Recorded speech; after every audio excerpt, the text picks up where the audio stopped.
आज world lung day है। पहले हम सुनते थे कि बुढ़ापे में ही आपको फेफड़ों से जुड़ी बीमारियां होती हैं, लेकिन छोटे बच्चे भी अब इससे पीड़ित है। ये खास पॉडकास्ट हम लेकर आए हैं, खास मेहमान भी हमारे साथ मौजूद हैं।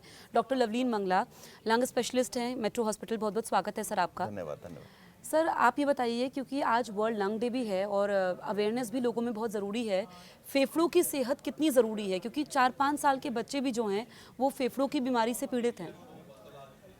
जो आजकल अगर हम लंग्स के बारे में बात करें तो बहुत लोग बोलते हैं कि हमें जैसे खांसी की दिक्कत हो रही है, सांस की दिक्कत हो रही है, और कई लोग बोलते हैं कि मुझे छाती में भारीपन लग रहा है। इस तरह की जो दिक्कतें हमें आजकल बहुत कॉमनली मिलने लग गई हैं। और अगर हम कहें कि ये जो दिक्कतें हैं, अर्बन जो पॉपुलेशन है, जो हम जिस तरह अब हम रहते हैं कि जो दिल्ली एनसीआर में हो गए या आपके जो बेंगलोर में हो गए, पुणे में हो गए, जो सिटीज़ बहुत तेज़ी से हम डेवलप कर रहे हैं, जहाँ पे हमारा पॉल्यूशन लेवल जो है बहुत ज़्यादा है, उन सब में जगहों पे इस तरह की बीमारियाँ काफ़ी ज़्यादा निकल रही हैं। जैसे पहले तो इस तरह की बीमारियाँ ज़्यादातर हम एडल्ट्स में और इसमें ही देखते थे, लेकिन आजकल जो इस तरह की दिक्कतें हैं हमारी बच्चों में भी बहुत पाने लग गए हैं। तो जो छोटे बच्चे हैं जो सही से उस उम्र में बोल भी नहीं पाते हैं सर, तो क्या संकेत होते हैं, उनको क्या करना चाहिए? देखिए, उनके लिए सबसे पहले तो ज़रूरी ये है कि उनको पहले की पहचानना कि अगर उनको बार बार खांसी हो रही है, बार बार वो बोल रहे हैं कि मुझे खेलने में, अगर बच्चा बोलेगा नहीं कि उसको सांस की दिक्कत हो रही है, लेकिन वो खेलने से बार बार बच रहा है, वो ऐसा लग रहा है कि वो एक्टिव आपका नहीं है एक्टिव मतलब। नहीं है, या फिर आप उसको खेलने के लिए भेज रहे हैं तो वो उसको लग रहा है कि मैं भागूं नहीं, मैं कोई बैठ के गेम खेल लूँ, या उसको बार बार खांसी हो रही है, बार बार जुकाम हो रहा है, बार बार वो कहता है कि मुझे छाती में दर्द होता है, या मुझे खेलने में मैं थक जाता हूँ बहुत जल्दी। क्योंकि वो कभी नहीं बोलेगा कि मुझे सांस की दिक्कत हो रही है, वो बोलेगा, या कभी आपको लगता है कि उसको हल्का सा बुखार हुआ और उसको कोई वीजिंग जैसे मतलब सांस पहला में सिम्टम यही है पहले सिम्टम यही कि है, बच्चा एक्टिव नहीं है, खेल नहीं एक्टिव रहा नहीं है। है। हाँ। तो फिर अगर एक्टिव नहीं है उस तरह, तो फिर उसमें आपको अपने डॉक्टर से पूछना चाहिए क्या इसको कोई अस्थमा वाले सिम्टम्स तो नहीं है। अगर उसके हैं तो आपको पहले से पहले उसका इलाज कराना ज़रूरी है, क्योंकि बच्चा जो होता है वो एक ग्रोइंग एज होती है। अगर उसको उस टाइम में कोई बीमारी चल रही है और हमने उसको ठीक से इलाज नहीं किया तो होगा कुछ नहीं, उसकी डेवलपमेंट ठीक नहीं होगी, उसके लंग्स ठीक से डेवलप नहीं होंगे। अगर उसके लंग्स ठीक से डेवलप नहीं होंगे तो उसकी बॉडी में कहीं ना कहीं तो सर फ़र्क इसके पड़ेगा। पीछे क्या है, कारण क्या है? कारण जो हैं बहुत सारे होते हैं। दो चीज़ें हम मेन कारण बोलते हैं जो कारण होते हैं, एक होता है आपका जेनेटिक और एक होता है आपका एनवायरमेंटल। खाली मैं कहूँ कि जेनेटिक एक्सपोजर से दिक्कत होती है, ऐसा भी नहीं है, खाली एनवायरमेंटल से भी होगी, दिक्कत नहीं। जीन्स आपके कहीं ना कहीं होते हैं, जीन्स आपके वो फादर की साइड से आ सकते हैं या मदर की साइड से, ऐसा नहीं है ग्रैंडफादर को भी हो या नाना की तरफ भी हो, किसी को भी ऐसे जीन्स हो सकते हैं जिनकी वजह से दिक्कत हो सकती है। साथ में एनवायरनमेंट का एक्सपोजर बहुत होता है, जैसे एनवायरनमेंट में जैसे पॉल्यूशन हो गया, या आपके उसको बच्चे को पहले से ही उसका बर्थ वेट थोड़ा सा कम हो गया, या उसको पहले से ही निमोनिया बहुत ज़्यादा हो गए बार बार, तो उसके कहीं ना कहीं वो भी एक तो कुछ सर फैक्टर्स आपके है। पास कितने पेशेंट्स, मतलब जो छोटे बच्चे हैं, आप कितनी उम्र से कह रहे हैं कि उनको अस्थमा होता है? एस्थमा यूजली हमारे पास जो यूजली आते हैं वो 6 ईयर्स की एज के बाद के आते हैं, जो अच्छा। ज़्यादातर जिनको हम एस्थमा कहते हैं। और यूजली एक अच्छी बात जो बच्चों में होती है, जो भी ये एस्थमा जो बच्चों में होता है उसमें एक चांसेस होते हैं कि आपके 13 ईयर्स की एज में, 14 ईयर्स की में अराउंड 90% पेशेंट जो बच्चे होते हैं उनमें एस्थमा रिजॉल्व हो जाता है, अच्छा, लेकिन वो मतलब अगर ठीक से। 6 साल से है तो फिर उसके लिए क्या बचाव है? लेकिन उसके लिए जो बचाव है, एक तो ये पहचानना कि इस बच्चे को किस चीज़ से दिक्कत ज़्यादा हो रही है। वो आपको एनवायरमेंटल एक्सपोजर हो सकता है, स्मोकिंग हो सकती है, या घर में कुछ स्मोक कर रहा है, बच्चा तो स्मोकिंग नहीं करेगा, लेकिन अगर मैं स्मोक कर रहा हूँ और मेरा बच्चा साथ में बैठा है तो वो उस चीज़ों को भी हमें बचने की ज़रूरत है। साथ में घर में कुछ और ऐसे एक्सपोजर्स होते हैं कि जिनकी वजह से एलर्जेंस जिनको हम कहते हैं, जैसे घर में डॉग्स हैं, कैट्स हैं, ये बहुत इनके जो फर होते हैं बहुत ज़्यादा एलर्जिक होते हैं। अगर इनसे भी बहुत लोगों को एस्थमा के सिम्टम्स बहुत ज़्यादा बढ़ते हैं। अब कई लोग मेरे से जो डॉग लवर्स होते हैं वो नाराज़ हो जाते हैं कि भाई डॉग को कैसे बाहर करें और ऐसे करें, हाँ। और बहुत थोड़ा सा उसमें वो हो जाता है। लेकिन जिनको एस्थमा है उनको डॉग से और इन सब से बचने की बहुत ज़रूरत होती है, कैट से सर बचें। पोल्यूशन इतना सारा है, अब जो बच्चे खेलने जाते हैं, प्लेग्राउंड में जाएंगे, सोसाइटी के पार्क्स वगैरह में जाएंगे, वो कैसे बचें? फिर वो इंडोर खेलें? देखिए, उसमें मेनली क्या होता है कि ज़्यादातर अगर आप सोसाइटीज़ में खेल रहे हैं, अगर बाहर खेल रहे हैं, ज़्यादातर मेरे ख्याल ग्रीनरी बहुत जगह पे है, और वैसा इतना डस्टी एनवायरनमेंट आपको सोसाइटीज़ में नहीं मिलेगा अगर आप सोसाइटीज़ में हैं। दूसरा आपका इसमें जैसे कहीं पे भी अगर ग्रास अगर वहाँ पे लगी हुई है अच्छे से, अगर तो वो वहाँ पे इतनी डस्टिंग नहीं होगी। मोर बच्चे का क्या है कि हम पहले जितना हम डस्ट का एक्सपोजर जितना होता था, उतना एक्सपोजर डस्ट का अभी नहीं है जितना पहले होता था। मेन हमारे यहाँ जो दिक्कत होने लग गई है वो होने लग गई है कि पॉल्यूशन की, जैसे उसमें जो सल्फर मॉलिक्यूल्स होते हैं, जो पॉल्यूशन के जो कार्बन मोनोऑक्साइड और इस तरह के जो मॉलिक्यूल्स हैं वो हमारे लंग्स में इरिटेंट की तरह काम करते हैं और ये बहुत ज़्यादा समस्या हमारे लिए है। ठीक है सर, तो ये बच्चों के लिए बहुत ज़रूरी है जो सर ने टिप्स दिए हैं कि कैसे बच्चे जो हैं वो अस्थमा से बच सकते हैं, जो और भी बीमारी होती है बच्चों में, खासकर अगर हम बात करें फेफड़ों से जुड़ी हुई।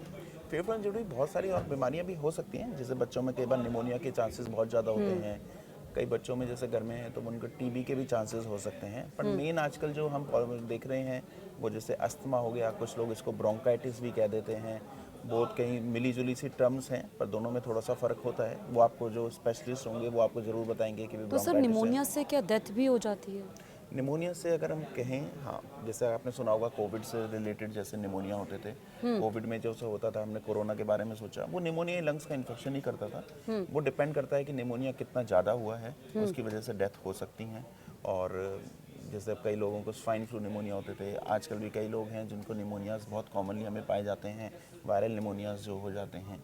तो इन सब से जो भी दिक्कत होती है इसमें डेथ होने के पूरे चांसेस हैं, लेकिन हमें इन चीज़ों से बचने के कुछ चीज़ें होती हैं जिनसे हम बच सकते हैं। उसमें हमारे जो हम लंग्स को अपने, अगर हमें कोई दिक्कत पहले से है, जैसे आपको ऐसा नहीं होता कि अचानक से मुझे आज एकदम से कोई दिक्कत हो गई, कोई ना कोई मुझे खांसी चल रही है, कोई ना कोई मुझे सांस की दिक्कत चल रही है, तो हम यूजुअली उसको ना अवॉइड कर देते हैं। जैसे अगर मुझसे पूछो, कई मेरे पास जो पेशेंट्स आते हैं देखने के दिखाने के लिए, वो आएंगे सर 2 महीने से खांसी चल रही है, सर 1 महीने से खांसी चल रही है। अगर आपको, और मैं 1 महीने से खांसी का सिरप ले रहा हूँ, अगर आपको 7 दिन से ज़्यादा खांसी चल रही है, आपको किसी ना किसी स्पेशलिस्ट को या किसी ना किसी डॉक्टर को दिखाने की ज़रूरत है। कहीं मुझे कोई और दिक्कत तो नहीं चल रही है। यूजुअली अब जैसे हमारे यहाँ मौसम बदल रहा है, अब हम लोग बोलेंगे कि खांसी हो रही है, हम 5-7 दिन के लिए तो खांसी, ठीक है, मैं मान सकता हूँ कि आपको 5-7 दिन के लिए खांसी हो रही है, मौसम बदला, लेकिन अगर आपको 5-7 दिन से ज़्यादा दिक्कत हो रही है तो फिर किसी डॉक्टर को ठीक से दिखाइए और उसको सेटल करिए उसको। मतलब हाँ, आपकी लापरवाही जो है वो भारी पड़ सकती है, पड़ मतलब आप सकती है। इग्नोर करते हैं कि ठीक है ये ठीक हो जाएगा, क्योंकि हम देखते हैं कि नॉर्मली हम भी अगर जब तक प्रॉब्लम बहुत नहीं बढ़ जाती है डॉक्टर के पास नहीं जाते नहीं हैं। जाते हैं। हम एक्चुअली ना भारत में थोड़ा सा हम लोग क्या करते हैं कि बहुत लेट चीज़ों को ना बहुत डिले करते चले जाते हैं और बहुत लेट हम कई बार ना डॉक्टर के पास पहुंचते हैं। अब कईयों बोलोगे कि भाई सांस की दिक्कत हो रही है, तो वो बोलेंगे नहीं, थोड़ी सी छाती में टाइटनेस है, दर्द हो रहा है, थोड़ा सा कंजेशन हो रहा है। ये लोग जैसे स्मोकर्स हैं, जो स्मोकर्स बोलो, उनको रोज़ बोलो कि उनको रोज़ सुबह खांसी होती है, रोज़ सुबह उनको बलगम निकलेगा थोड़ा सा, वो बहुत, हर स्मोकर जो है उसके साथ दिक्कत है। लेकिन अगर इसके नेचर में कोई बदलाव हो रहा है, जैसे खांसी आपको दिन में भी बढ़ रही है, रात को भी हो रही है, या खांसी की इंटेंसिटी बढ़ गई, बलगम का जो आपका कलर है वो वाइट से वो चेंज हो गया है, बदल गया है, तो भी आपको डॉक्टर को दिखाने की ज़रूरत है। कई लोग इसको रूल आउट करते रहते हैं कि अरे वो तो हम तो स्मोकिंग करते हैं, तो इसको लोग बहुत खास है, स्मोकर्स कॉफ कहते हैं इसको हम लोग इंग्लिश में, जैसे स्मोकर्स कॉफ, तो वो लोग बहुत इसको ना लाइटली ले जाते हैं और उसको ध्यान नहीं देते हैं। तो चेन स्मोकर्स के लिए आप क्या कहना चाहेंगे? वो हर बार सुनते हैं, हर जगह एडवर्टाइजमेंट है कि इससे लंग कैंसर होता है। इस पे हम बात करेंगे सर, ये बहुत इंपॉर्टेंट है लंग कैंसर पर बात करना। मतलब स्मोकर्स को तो होती ही है, उसके बाद जो लोग नॉन स्मोकर्स हैं हम उनको सुनते हैं, उनको भी लंग कैंसर हो गया, इस पे भी हम बात करेंगे। पहले आप स्मोकर्स को क्या कहना चाहेंगे? मैं स्मोकर्स को सबसे पहले कहना चाहूँगा, वैसे ही अगर आप दिल्ली एनसीआर और इस तरह अर्बन सिटीज़ में रह रहे हो, तो आपको वैसे ही कोई स्मोकिंग की ज़रूरत नहीं, इतना पॉल्यूशन है वो वैसे ही आपके अंदर जा रहा है, आपको क्या ज़रूरत है उसकी। और कोई आपको चीज़, कोई स्मोकिंग जो है वो आपको फ़ायदा तो नहीं कर रही है, उल्टा मैं तो कहता हूँ कि जो स्मोकिंग है वो ड्रिंकिंग से ज़्यादा खतरनाक है। ड्रिंकिंग के लिए तो आपको चाहे हफ्ते में 1 दिन 2 दिन बैठोगे, कहीं शाम को बैठोगे, रोज़ वाले थोड़े से लोग कम हैं, लेकिन स्मोकिंग वाले तो सुबह से लेकर शाम तक वो उनकी मतलब वो लत जो है ना, वो लगी रहती है वो। और कहीं ना कहीं वो आपको नुकसान, अगर लंग्स में नहीं करेगी तो हार्ट में करेगी, नहीं करेगी तो ब्रेन में, कहीं ना कहीं वो नुकसान आपको करेगी ही करेगी, ऐसा नहीं है। दूसरी बात ये भी है कि आप जब स्मोकिंग कर रहे हैं तो उसको हम कहते हैं एक्टिव स्मोकिंग, लेकिन मेरे साथ जो 5-10 लोग आसपास हैं, मैं उनकी भी स्मोकिंग हो रही है, उसको कहते हैं पैसिव स्मोकिंग। पैसिव मतलब आप उनके आसपास खड़े भी हैं तो भी वो धुआं आप ले रहे हैं। हम कहते हैं कि जो पैसिव स्मोकिंग है वो एक्टिव स्मोकिंग से ज़्यादा खतरनाक है और वो ज़्यादा नुकसान देती है। आप घर में भी जा रहे हो, आप वहाँ पे स्मोक कर रहे हो, घर में भी बच्चे हैं, वाइफ हैं, आप उनको भी कहीं ना कहीं हार्म कर रहे हो। और दूसरा ये है कि आजकल एक बहुत कॉमन है कि जैसे ई सिगरेट्स का, कि लोग बोलते हैं कि सर वो जेनजी में सबसे ज़्यादा है, टशन के लिए भी जो है, हाँ, और वो फैड करके वो यूज़ करते हैं, ये टर्म यूज़ होता है। हाँ, और कई लोग इसको वेपिंग कहते हैं, कई लोग इसको ई सिगरेट्स कहते हैं। और इंडिया में अभी इस टाइम पे तो वैसे बैंड है ये, लेकिन फिर भी अवेलेबल कराना कोई चीज़ इंडिया में मुश्किल नहीं होती है। तो और बहुत लोग इसको यूज़, इन्होंने जो मार्केटिंग करी थी वो इस हिसाब से करी थी कि भाई आप स्मोकिंग छोड़ना चाहते हो तो आप ई सिगरेट्स ले लो, या उसमें कई लोग बोलते हैं कि स्मोक नहीं होता क्योंकि उसमें लिक्विड होता है, बस वो हमारे अंदर ही जा रहा है, बाहर वालों को नहीं जा रहा। एंड मोर लोग इसको यूज़ करते हैं क्योंकि इट इज़ कॉस्टली, थोड़ा सा फैशनेबल होता है। लेकिन कहीं ना कहीं आपको कोई आप मॉलिक्यूल इस तरह के जो आप सब्सटेंसेस यूज़ कर रहे हो, उसमें बहुत सारे ऐसे सब्सटेंसेस हैं जो कार्सिनोजेनिक हैं, जो कैंसर प्रोड्यूस करते हैं, जिनकी वजह से नुकसान देखे गए हैं। ऐसा नहीं है जिस हिसाब से मार्केटिंग होती है कि जो आपकी जो ई सिगरेट्स हैं, वेपिंग हैं, they are safe, they are also equally harmful as आपके जो और ये जेंजी सबसे ज़्यादा इसका इस्तेमाल बहुत करते हैं। बहुत करते हैं, बहुत करते हैं। और इन चीज़ों का हमें ध्यान रखने की ज़रूरत है। और इस चीज़ में अगर कोई आप किसी को दिख रहे हैं आपको, तो आपको करना है, लेकिन ये मत बोलिए कि कम से कम कि मैं स्मोकिंग छोड़ना चाहता हूँ, मैं इसलिए कर रहा हूँ। मैं वो बहुत भी सारे मतलब इक्वली है खतरनाक। इक्वली सर, लंग कैंसर के शुरुआती लक्षण क्या है? लंग कैंसर में जिसमें भी अगर मैं कहूँ तो हमें दो चीज़ों डिवाइड करनी होती है कि जैसे कि भाई एक स्मोकर है और एक नॉन स्मोकर है। तो क्योंकि स्मोकिंग वाले जो पेशेंट्स हैं उनमें ज़्यादातर हमें कैंसर्स मिलते हैं। जैसे जो कैंसर जो स्मोक कर रहे हैं तो उनको खांसी होती रहती है, तो उनको अगर खांसी का करैक्टर बदल रहा है, जैसे खांसी का करैक्टर बदल गया कि भाई इसको सिर्फ उनको ज़्यादातर सुबह खांसी होती है, तो अगर उनको शाम को भी खांसी हो रही है, सुबह पूरे दिन खांसी हो रही है, या खांसी की उनकी सीवियरिटी बढ़ गई है, या उसके साथ बलगम आता है, तो बलगम जो है सफ़ेद कलर की जगह उसमें थोड़ा सा रेडिशनेस आ गई, या बलगम जो कलर जो है उसका चेंज होने लग गया। तीसरा आपका वेट लॉस होने लग गया, या आपको छाती में कहीं पे भी दर्द होने लग गया। तो ये स्मोकर्स के लिए है। स्मोकर्स के लिए है। नॉन स्मोकर में यूजली कोई खांसी होती नहीं है उन लोगों को, लेकिन अगर उनकी खांसी जो है वो 1 महीने से ज़्यादा चल रही है, वेट लॉस हो रहा है उनको बलगम भी आने लगा शुरू हो गया है वेट, तो फिर उनको पहले ही आके दिखाना चाहिए। क्योंकि नॉन स्मोकर में खाली ऐसा नहीं है कैंसर भी, उनमें टीबी भी हो सकता है, जो हमें रूल आउट करने की ज़रूरत है टीबी के बारे में। और लेकिन स्मोकिंग में यूजली, इसलिए मैं बार बार फोकस कर रहा हूँ स्मोकिंग के लिए, कि ये लोग जो खांसी इनको होती रहती है और वो अवॉइड करते रहते हैं अगर उनकी खांसी बढ़ भी जाती है तो। और फिर हमारे पास ये स्टेज 3 स्टेज 4 में पहुँचते हैं, जब हमारे पास बहुत चीज़ें करने लायक बहुत ज़्यादा बचती मतलब नहीं। अगर स्टेज 4 में कोई पेशेंट आ रहा है या स्टेज 3 में, ट्रीटेबल है, ट्रीट हो सकता है? ट्रीटेबल हैं, ऐसा नहीं है कि ट्रीटेबल नहीं है, लेकिन अगर मैं पूछूं कि स्टेज 1 में जो चांसेस हैं वो आपके 80% हैं, जो स्टेज 4 में हैं वो जाके हमारे पास 10% हो जाते हैं। तो वो बहुत सिग्निफिकेंट डिफरेंस है, उसको हमें थोड़ा सा देखने की ज़रूरत है। तो सर, किस एज ग्रुप में जो लंग कैंसर है सबसे ज़्यादा आजकल आपको देखने को मिल रहा है? यूजुअली पहले जो हमें लंग कैंसर्स मिलते थे वो हमें 60 प्लस में मिलते थे, लेकिन अभी जो हमारे जो मिडिल एज ग्रुप है 40 प्लस है, उसमें भी हमें कैंसर्स बहुत काफ़ी देखने को मिलने लगे हैं। और कई सारे पेशेंट्स का होता भी है कि हमें अभी तो हमारी एज इतनी हुई भी नहीं है, क्योंकि 40 तो आजकल कोई एज ही नहीं है, 40 की कोई बात ही नहीं करता, लेकिन ये इस टाइम में भी हमें बहुत सारे पेशेंट्स को कैंसर्स मिलने लगे हैं, और इसमें हमें ध्यान देने की ज़रूरत है। तो किन किन, क्योंकि फेफड़ों की सेहत आजकल तो ये, पहले तो ये था कि हम सुनते थे कि अगर आप एक्टिव स्मोकर है तो ये स्मोकर्स के लिए तो है ही, लेकिन ये एक लाइफस्टाइल डिजीज़ भी बन गई है। स्मोकिंग से ऐसा नहीं है कि खाली सिर्फ हमें लंग कैंसर हो रहे हैं, लेकिन स्मोकिंग से हमारे जैसे एक बीमारी है जिसको हम कहते हैं, जैसे अस्थमा रिलेटेड होती है, उसको हम कहते हैं COPD। उसमें भी जैसे हमारे जो खांसी, सांस की दिक्कतें, हमारे फेफड़े ख़राब हो जाते हैं, उनमें मतलब जो है बैलून की तरह वो फूलते चले जाते हैं, जिसको हम कहते हैं एम्फाइजेमेटस लंग्स जो होते हैं। इस तरह की जो दिक्कतें हैं उनको बार बार हॉस्पिटल एडमिशन, बार बार इनको दिक्कतें, और बॉडी की जो मेन सिस्टमिक इन्फ्लामेशन की वजह से मेल न्यूट्रिशन, और ये सब दिक्कतें भी बहुत सीवियर होते हैं।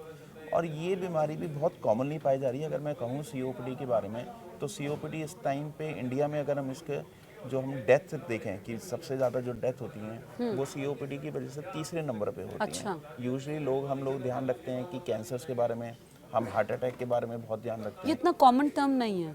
कॉमन टर्म है नहीं, तो ये हमारी थोड़ी सी, ये कह लीजिए कि हमारी अवेयरनेस नहीं है, इसकी अवेयरनेस वजह नहीं नहीं है। क्योंकि अगर कोई बीमारी है जिसकी वजह से हमारे यहाँ पे डेथ हो रही है। थर्ड मोस्ट कॉमन कॉज है वो डेथ का, तो उसके बारे में हमें पता होना चाहिए। सर, आप कैसे लोगों को अवेयर करेंगे? क्या कोई गवर्नमेंट प्रोग्राम्स के बारे में आप बताना चाहिए? क्योंकि कई लोग तो ट्रीटमेंट से इसलिए भी घबराते हैं कि कॉस्टली बहुत होता है, मतलब उनको लगता है कि इतना पैसा खर्च होगा, कहाँ से आएगा, इसलिए भी घबराते हैं डॉक्टर्स के पास जाने से।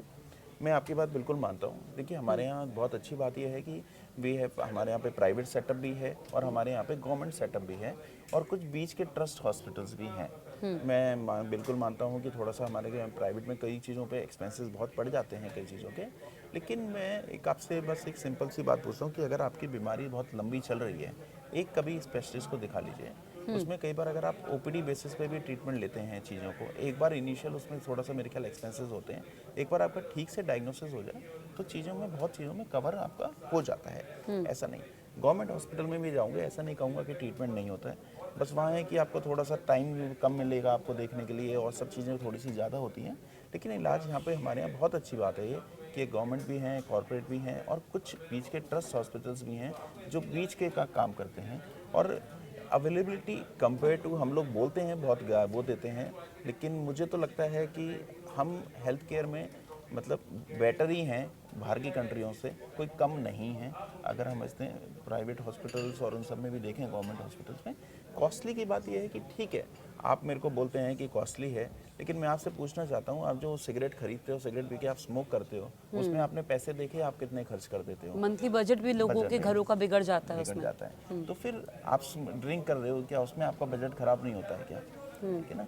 तो ये सब चीज़ें जब आप उसमें नहीं सोचते हैं, पता नहीं इसमें मतलब अपनी हेल्थ के लिए जो आपको ज़िंदगी आपकी बढ़ाएगी, तो उसमें आपको आपको भी दिक्कत तो करेंगी ही सर, करेंगे। किन 5 बातों का हमें ख्याल रखना चाहिए, चाहे बच्चा हो, बुजुर्ग हो, किसी भी एज ग्रुप के आप हो, क्योंकि आप लाइफस्टाइल अगर ठीक रहता है तो ही आप सेहतमंद रहते हैं।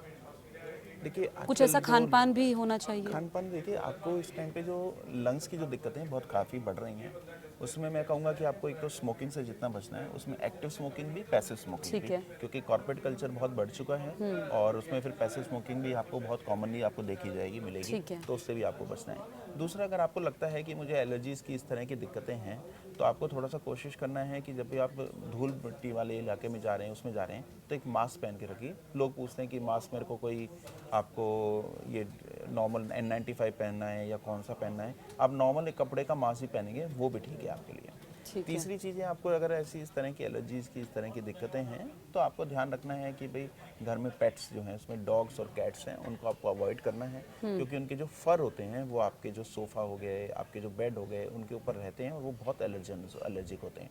वो पॉसिबल होता नहीं है कि अगर आपने डॉग कैट रख रखा है तो वो घर में नीचे रहेगा, वो सोफे पे और उस पर भी चढ़ेंगे ही चढ़ेंगे। चौथा, आपको ध्यान रखना है इन चीज़ों का कि जैसे आपके जो परफ्यूम्स हो गए, डिओज हो गए, जो आर्टिफिशियल स्मेल्स हो गई, जैसे अगरबत्ती हो गई, धूप बत्ती हो गई, इस तरह की जो भी होती हैं, ये भी बहुत ज़्यादा आपको, कई लोगों को आपको देखा होगा, जैसे ये लगती हैं छींकें, इसका एकदम से उनको घुटन और खांसी सी होने लग जाती हैं। इन चीज़ों का भी आपको ध्यान रखने की ज़रूरत है। पांचवी चीज़ आपको ध्यान रखना है कि इंडोर जो है आपके घर में, जैसे सीलन हो रही है, सीलन में कई बार आपने देखा होगा कि उसके ऊपर अलग अलग कलर की ग्रीनिश ब्लैकिश सी फंगस सी लगने लग जाती है।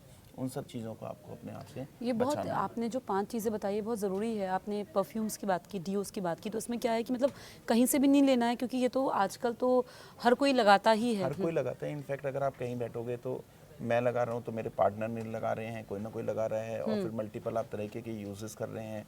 और साथ में आप गाड़ी में बैठे हो तो आपने वहाँ गाड़ी में भी एक आगे आगे रख रखा है कि हाँ जो जी। उसमें से, तो इन सब चीज़ों से आपको बच के रहना पड़ेगा ही पड़ेगा अगर आपको अच्छा, एलर्जी की अगर वो आपको देखना पड़ेगा कि जैसे आप लगा रहे हैं आपको प्रॉब्लम तो नहीं हो रही है। प्रॉब्लम्स तो नहीं हो रही हैं ठीक है, तो कोई वैक्सीन भी है इन सब के लिए, जैसे इन इन सब से सब के बचने के लिए। लिए? और मैं एक चीज़, इसमें जो वैक्सीन्स हैं हमारे, जैसे वैक्सीन्स बेसिकली 3 तरह की वैक्सीन जो हैं अभी इंडिया में अवेलेबल हैं, और जैसे हम बच्चों को लगवाते हैं वैक्सीन्स, ऐसे एडल्ट वैक्सीनेशंस होती हैं। अच्छा। तो उसमें एक हमारी शिंगरेक्स मतलब जो हर्पीस के लिए वैक्सीन्स होती हैं, जो दूसरी, और जो 2 मेन वैक्सीन्स हैं उसमें एक इन्फ्लुएंजा की और एक न्यूमोकोकल की वैक्सीन्स हैं।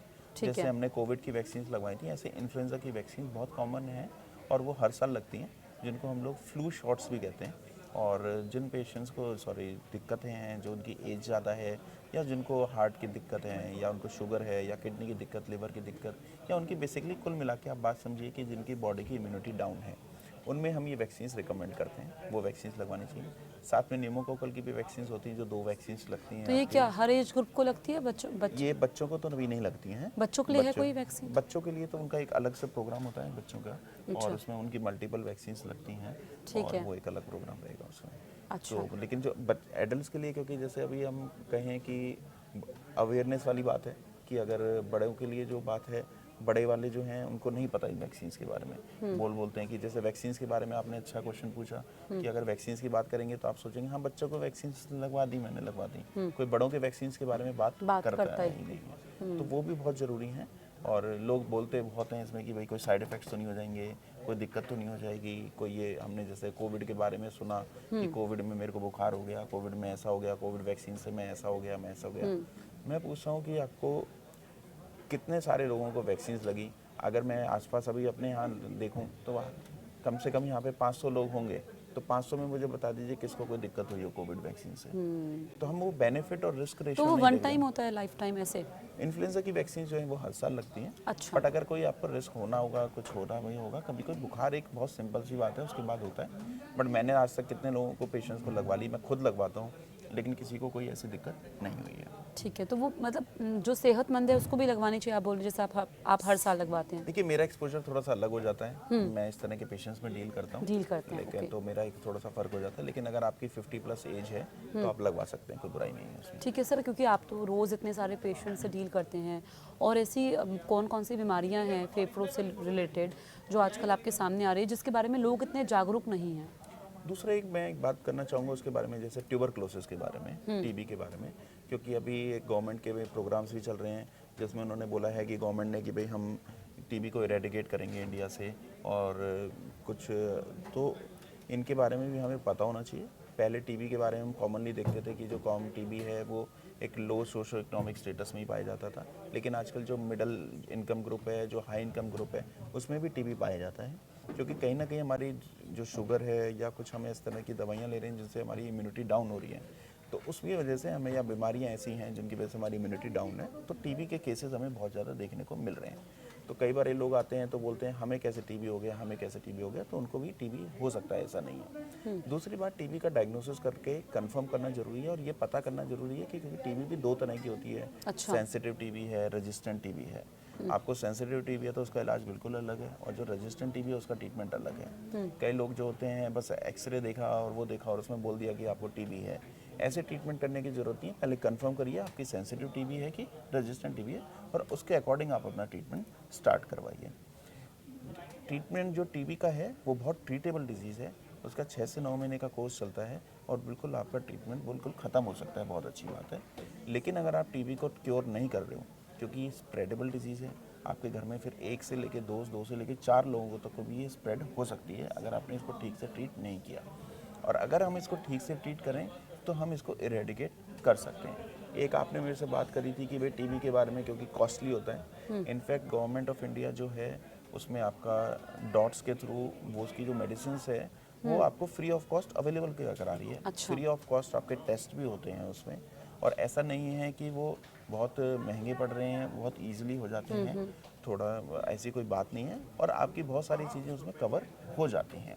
और मुझे लगता है कि उसके बारे में भी हमें सोचना चाहिए और उसका ट्रीटमेंट पूरा कराना चाहिए। अच्छा, ठीक है सर। सर, और एक चीज़ मैं आपसे और जानना चाहूँगी कि जैसे आजकल का लाइफस्टाइल ऐसा है कि अब अगर हम दिल्ली एनसीआर में रहते हैं, जहाँ पे पोल्यूशन इतना ज़्यादा, आपने कहा कि इतना हम जो है रोज़ इतना पोल्यूटेड इन्वायरमेंट में रहते हैं, तो किन किन बातों का हमें रोज़मर्रा के जीवन में ख्याल रखना चाहिए ताकि हम बीमारियों से बच पाएँ? देखिए, एक तो हमारी जो पहले हमें देखिए कि हमारी जो पुरानी जो लाइफस्टाइल है, पहले हम लोगों के जैसे अगर हम कंपेयर करें तो हमारी जो वर्किंग कल्चर है, अभी आजकल हमारी सेडेंटरी वर्किंग कल्चर हो गई है। हाँ। कि अब जैसे हमारा ज़्यादातर बैठे रहने का काम हो गया है। अगर मैं कहूँ तो सुबह से शाम में एक बूंद पसीना निकल जाए तो यार बहुत गर्मी हो हाँ रही सर, है। वही जो आपने बात की कि अगर हम 1 फ्लोर या 2 फ्लोर पैदल चढ़ते हैं तो हमारी सांस फूलने लगती है। हम पैदल चल ही नहीं सकते, सीढ़ियाँ चढ़ते हैं तो हमें दिक्कत होने लगती है। क्योंकि ना हमारी आदत नहीं रही है, हमें लगता है कि बस क्यों चढ़ना है। आप कोशिश करिए, आपके ऑफिस में अगर सीढ़ियाँ हैं तो सीढ़ियाँ चढ़िए ना, क्यों हमेशा आपको लिफ्ट ही चाहिए। मतलब आपको कुछ सीढ़ियाँ, आप कुछ जो हैं आप यूज़ करिए। और अगर आप उतने अपनी लाइफ को जितना एक्टिव रखोगे, हमेशा आदत होगी हमें चेयर्स पे बैठने की, हम घूम के भी थोड़ा सा काम कर सकते हैं, वी कैन हम मतलब थोड़ा बहुत इधर उधर भी चल के कर सकते हैं, वो बहुत ज़रूरी है। आप कई बार सुबह आधा घंटा आपने एक्सरसाइज कर ली और आप सोच रहे हो कि बस उससे मेरा पूरे दिन में आराम से कुर्सी पे बैठ सकता हूँ, वो उससे आपकी जो लाइफस्टाइल है वो सेडेंटरी ही मानी जाएगी। आपको कोशिश करनी चाहिए कि आपके जो रूटीन का जो वर्क कल्चर है, आपका रूटीन का जो काम है, जैसे कि हर चीज़ के लिए भाई अगर आपके ऑफिस में आपको लगता है कि मैं 2 मिनट के लिए घूम सकता हूँ, मैं 2 मिनट के लिए इधर उधर जा सकता हूँ, चाहे आप उसमें फ्रेंड्स के साथ, चाहे आप, जैसे मुझे पता है मेरा ऑफिस जो है 3 फ्लोर का है, तो आपको हमेशा लिफ्ट क्यों लेनी है, आप स्टेयर से भी जा सकते हो, उतर सकते हो, वो कोशिश करिए आप, वो बहुत ज़रूरी है, वो आपके हेल्थ उसके लिए ज़रूरी है। दूसरा ये भी ज़रूरी है कि हमारे में हम जो ओबेसिटी है, हमारा जैसे खाने पीने का जो हम खाना खा रहे हैं, वो भी चीज़ें बहुत ज़रूरी हैं कि हम क्या खा रहे हैं, क्या नहीं खा रहे हैं। पहले के टाइम में लोग बहुत कुछ पचा जाते थे, खा जाते थे, वो चीज़ें होती थी क्योंकि वो मेहनत करते थे। उस टाइम में काम आजकल वैसा कोई काम नहीं वैसा है, कोई काम नहीं, फिजिकल वाला। काम नहीं है। और हमारी जो बढ़ गई हैं, जो हमारी फीडिंग बढ़ गई है, वो more of high saturated fats की बढ़ गई है, और वो हमें कहीं ना कहीं ओबेसिटी की तरफ लेके ही जाता है। वो हमारे लिए बहुत ज़रूरी है कि हम उसको भी कैसे मेंटेन करें। ठीक है। तो और तीसरा ये है कि भाई जो आपके जो हैबिट्स हैं, उसमें इनफैक्ट आपके कुछ लोग जो हैं पान चूअर या गुटखा चूअर हैं, कुछ लोग स्मोकिंग के हो गए, कुछ लोग आपके जो अल्कोहल के हो गए, एडिक्ट हो गए, क्योंकि अल्कोहल का भी कंजप्शन जो है पहले से काफ़ी बढ़ चुका है।